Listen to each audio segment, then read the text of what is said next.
Sob o ponto de vista da governabilidade, professor, para a gente concluir, como é que o senhor vê esse momento de fortalecimento do PMDB e de descrédito, né, como o senhor mesmo colocou, das instituições democráticas, nesse caso do Congresso Nacional? Como conciliar isso nesse governo? Que cenário futuro que o senhor imagina nesse momento?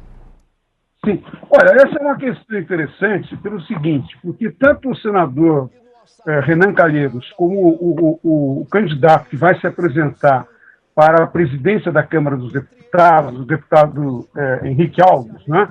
Os dois, num certo sentido, são relativamente mais independentes do que aqueles que dirigiram as duas casas congressuais até agora.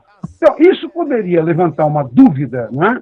Se, num certo sentido, eles vão ter mais rigor no exame das propostas apresentadas pelo governo. Por exemplo, medidas provisórias, né? Como todos nós sabemos, a Constituição brasileira estabelece dois princípios, duas condições para exame das medidas provisórias, que é uma coisa que, aliás, o Congresso Nacional não vem fazendo, que é examinar a relevância e, eventualmente, a urgência da medida provisória. A minha pergunta é, poderia-se imaginar que, com a eleição de dois dirigentes novos do Congresso, das duas casas, num momento de crise do Legislativo, que eles quisessem levar adiante essa exigência e, portanto, pudessem, de alguma maneira, introduzir dificuldades para a aprovação das propostas, dos interesses do governo Dilma Rousseff.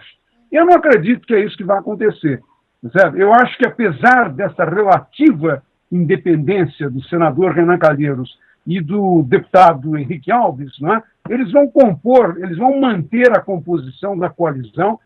Essa coalizão, nesse momento, está sendo monitorada pelo presidente do Senado, que sai hoje, José Sarney, e pelo vice-presidente da República, Michel Temer. Eles vão fazer de tudo o possível para manter a aliança com o governo Dilma, não perder a posição da vice-presidência e nem os ministérios que ocupam. Isso, por um lado, tem um lado de legitimidade. Eu não digo que é ilegítimo, mas do ponto de vista do público, o que precisa vir a público, o que precisa ser esclarecido, é quando um partido como o PMDB aumenta o seu poder, o que é que isso implica nas políticas públicas? Melhora as políticas públicas?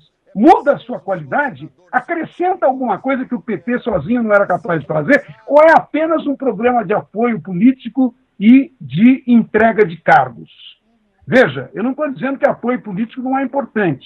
É uma coisa importante para a governabilidade. Mas nós não podemos tratar o tema da governabilidade de uma maneira muito seca, muito mecânica. Não é? Governabilidade é tudo aquilo que o governo quer. Não, governabilidade também é aquilo que a sociedade deseja e que só pode se expressar no sistema político se nós tivermos interesses diferenciados dentro do Congresso, se nós tivermos uma oposição mais ativa. Não é? E isso, nesse momento, não é exatamente o que está acontecendo. Não é?